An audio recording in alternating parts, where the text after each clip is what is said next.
Alright, we're out here where we keep the heifers, and gonna drive some T-posts in this fence right here.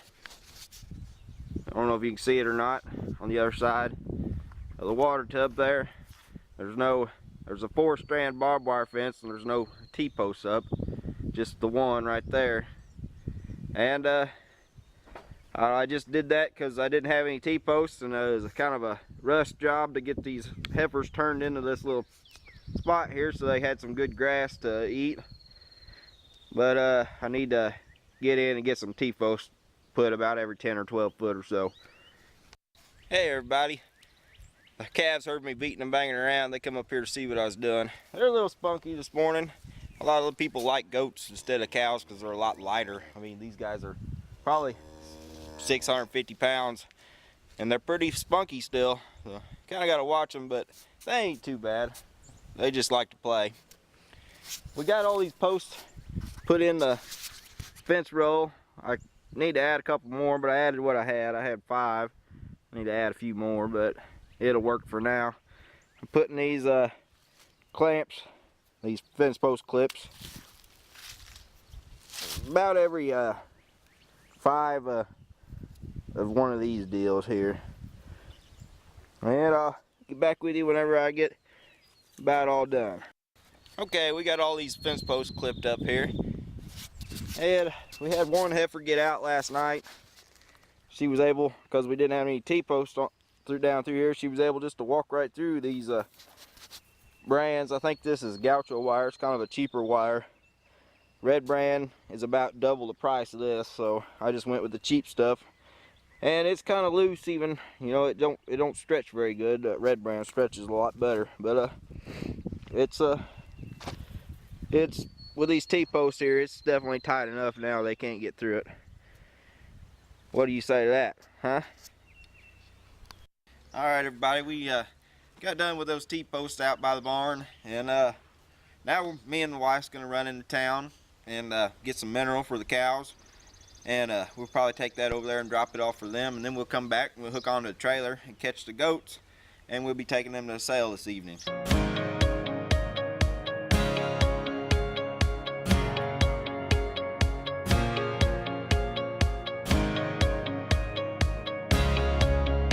We was over at the feed store getting some mineral for the cows, and we found these little cabbage plants, about $1, $1.25 I think for 4 of them. Got 2 packs of them. Got some broccoli. We'll probably go home and plant them later this evening.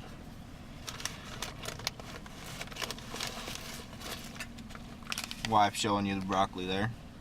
Kind of little broccoli plants. They're kind of wilted, but maybe they might come out of it. I think these are just regular cabbage, golden cross cabbage. I'm sure they're not heirloom or anything like that. They're just probably just one yield cabbage. We stopped, there's a guy set up outside the feed store.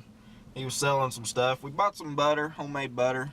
Sometimes we make it ourselves whenever we have the milk, but this guy already had a whole bunch made.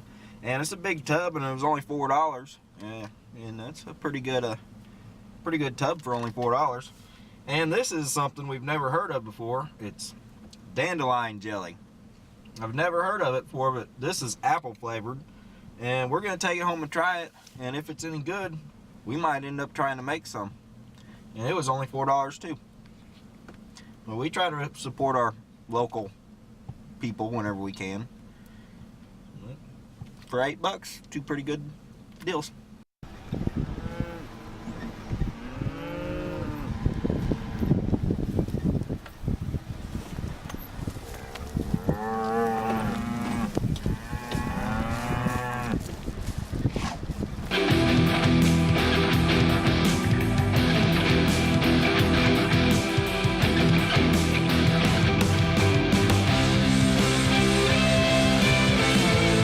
Alright, we got cabbage plants here. I'm just going to do it.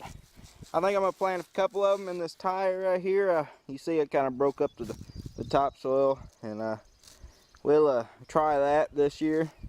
And then I got a barrel out here. I'm going to put some topsoil in. I'm gonna drill some holes in the bottom, put some topsoil in, and I'll do the rest of them in that. Probably a couple more in that probably. And if I need any more, I'll cut another barrel in half. But I think that should be plenty. I'll do one outside the greenhouse because cabbage is very frost tolerant, and I'll put that barrel inside the greenhouse. And that way, if this outside does get frosted and it does hurt it, then hopefully we'll still have some cabbage. Alright guys, I know you can't probably see me right now. Pull these up, break these out. Try to do it one at a time here. Get one broke out. They're all wanting to come. Pull them apart kind of gently. Set them right here for now. Just gonna set that one right there for now. I'll pull all these leaves off of it, these dead ones here. And I'm gonna plant it kind of about right in here. Now I'm not no expert on how to do this. Kind of just going by what I've always done, what seems to kind of work for me.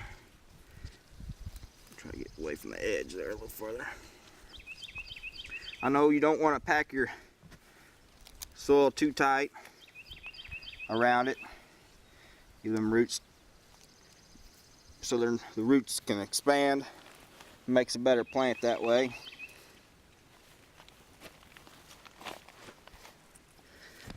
I'm going to do 4 in this tire, which might be a little bit tight,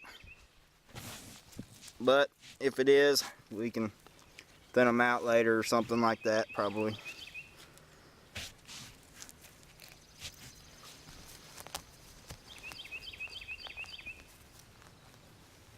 Trying to keep them about a little over a foot apart.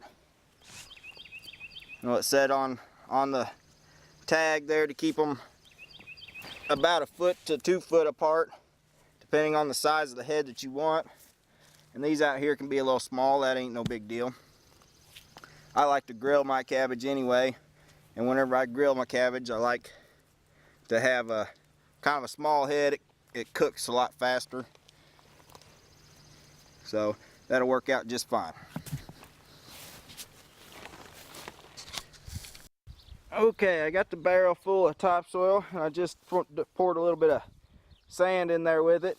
And I'm gonna take this little, I think it's actually a potato rake, but the handles broke off of it, and try to mix the sand in good. I'm trying not to get all these worms that are in it. There's probably 2 or 3 worms, or if not more, in every shovel load I've seen. I'll try to break them up without cutting them in half or anything, but it's kind of hard to do. But we'll get this mixed up, and then we'll start planting our other cabbage. All right, hey everybody, I just got the broccoli planted. I just did them in little flower pots, well actually big flower pots, kind of the same way I did the cabbage. I mixed a little sand in with them and a little topsoil, and I watered them really good.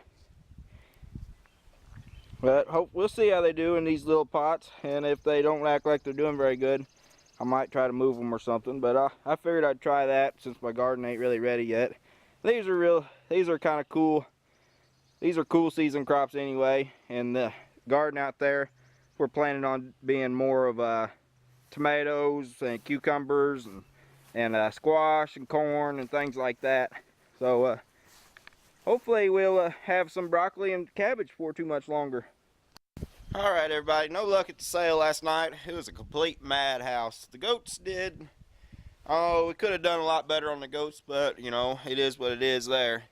You know, they wasn't making us nothing, they was just costing us a bunch of money. So I think we was better off just to be done with them.